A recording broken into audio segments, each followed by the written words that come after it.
Ready for a deep dive. We're really zeroing in on India's agricultural emissions this time. Should be interesting. A single village in Gujarat, actually. But believe it or not, this one village It's pretty amazing how much it reveals, yeah. reveals a lot about India's agricultural landscape as a whole. Yeah. Crops, cows, climate change, the whole picture. You provided a study for this deep And dive. it's dead. And let me just say, there are some real eye-openers in here. It's fascinating stuff. This village, it's like a living timeline of India's green and white revolutions. Right, those massive shifts towards high-yield crops and increased milk production. Exactly. And we're looking at how those revolutions are impacting greenhouse gas emissions right there in that village. Okay, so let's break this down a bit. 10 different cropping systems. We're talking everything from tobacco and rice to bananas and chilies. Quite the variety. And 8 different livestock systems, mainly cows and buffalo. So it's not as simple as just pointing fingers at crops or livestock, is it? No, not at all. And that's something really important for anyone interested in sustainable agriculture to keep in mind. What do you mean? Well, for example, this research breaks down the emissions for each cropping system. Fertilizers, irrigation, even the methane those flooded rice paddies release. Oh, wow. I never even thought about that. All of that factors in. Interesting. So how much variation are we talking about between the different crops? Well, on the lower end, you've got chili peppers.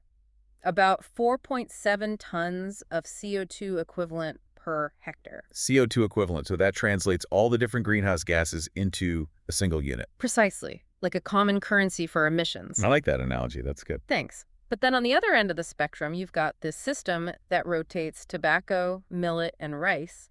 And that one's a whopping 20 tons of CO2 equivalent per hectare. Wow, 20 tons. That's what, more than 4 times higher than the chili peppers? Yeah, it's a big difference. What makes that particular crop rotation such an emissions heavyweight? It's a few things, really. Kind of a perfect storm. You've got the chemical fertilizers. A pillar of the Green Revolution. Right, and those are notorious for their emissions. Then add in the electricity guzzling pumps they're using for irrigation. And the methane from the rice paddies. Yep, it all adds up.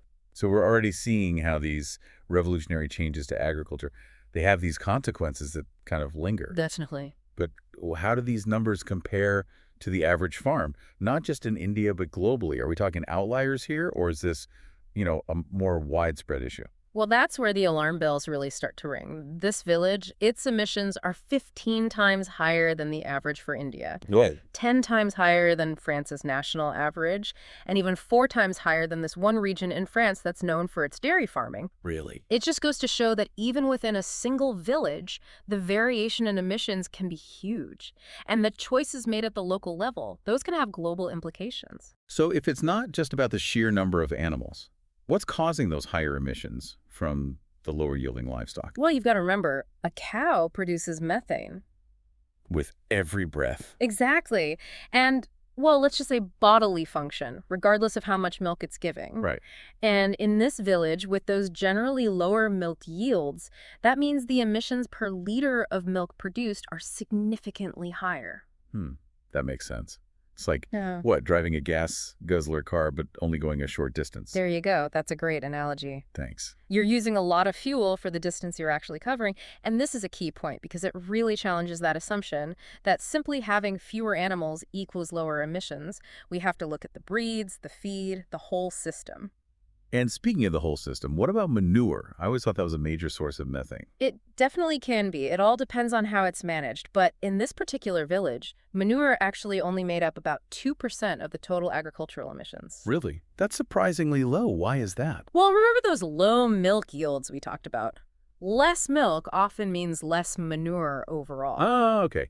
Less input, less output. Exactly. But still, we're looking at 60% of the village's total agricultural emissions coming from livestock. That's huge. What's driving that? Right. So here's where things get really interesting. Those 8 different livestock systems we talked about, well, the study found a massive range in emissions between them. And a big chunk of that comes down to the type and amount of feed. So what are these cows and buffaloes eating, and how is that impacting emissions? Well, the farms that relied heavily on those processed feed supplements, what are they called? Concentrates. Yes, concentrates. Those had significantly higher emissions. And why is that? Well, think about it. Producing and transporting those concentrates, it takes resources, it takes energy, factories, fuel, transportation. all of that contributes to emissions. I like those infographics that show the ripple effect of, I don't know, a burger on your plate. Yeah, It's not just about the cow, it's the entire system behind it. exactly. And what about the farms that aren't using as many concentrates? Are those the ones with lower emissions? Some of them, yeah. The research pointed to two groups in the village with much lower emissions.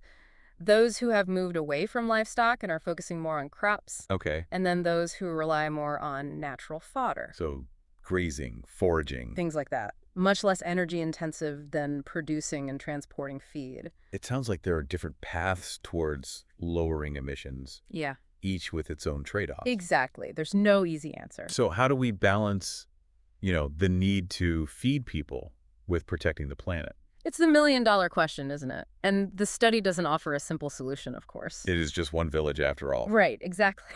But it does highlight some really important takeaways, things that can really help us figure out how to approach sustainable agriculture on a larger scale. Like what? For one thing, it really challenges that idea that intensification is the solution. Intensification. So basically getting more milk per cow. So we can't just bring in a herd of super producing Holsteins and call it a day. Definitely not. And a lot of people think that. While higher milk yields can mean lower emissions per liter of milk, it usually means relying more on those energy-intensive concentrates. Which have their own environmental impact, as we've discussed. Right. And it often means clearing more land to grow feed, which comes with a whole other set of consequences. So if just ramping up production isn't the magic bullet, where do we go from here? This is where we need to broaden our perspective a bit. We need to look beyond just greenhouse gases.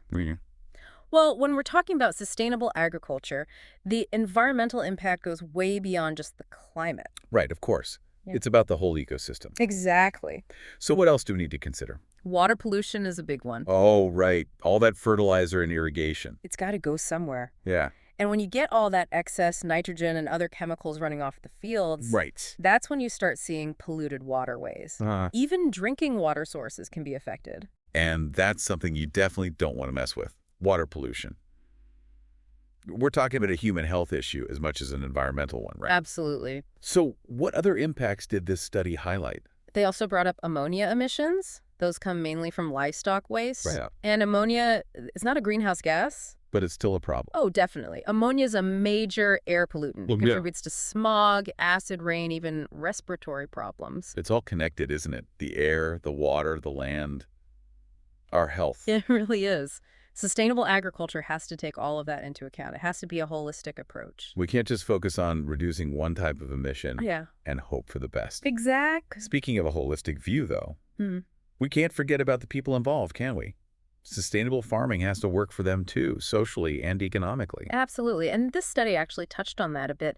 Remember those farmers who were relying more on the natural fodder, the ones with the lower emissions? Yeah. Well, a lot of them are working with smaller herds, have less access to land resources. Right. So if we're not careful, pushing for large-scale intensification, it could actually end up hurting the farmers who are already using more sustainable methods. It's about finding that balance, isn't it? Yeah. Between what works for people and what works for the planet. It is. It's a challenge.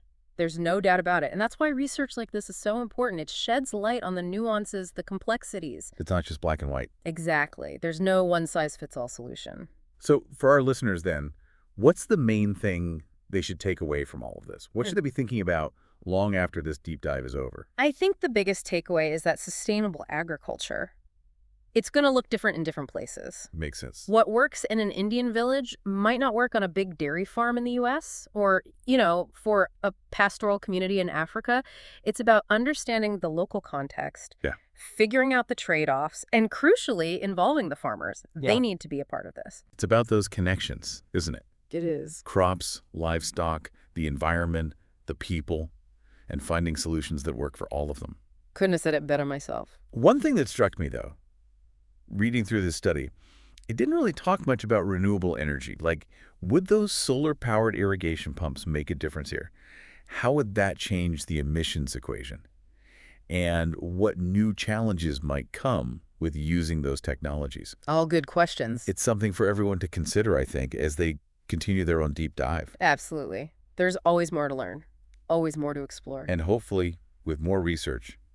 And a little ingenuity. We can make it happen. We can find ways to make sustainable farming a reality. For everyone, not just an aspiration, but a reality. Well said. I like that. It's not about pointing fingers, or looking for easy answers. It's about asking the right questions, understanding the complexities, never losing that curiosity. And on that note, I think we'll wrap up this deep dive. Thank you so much for joining us.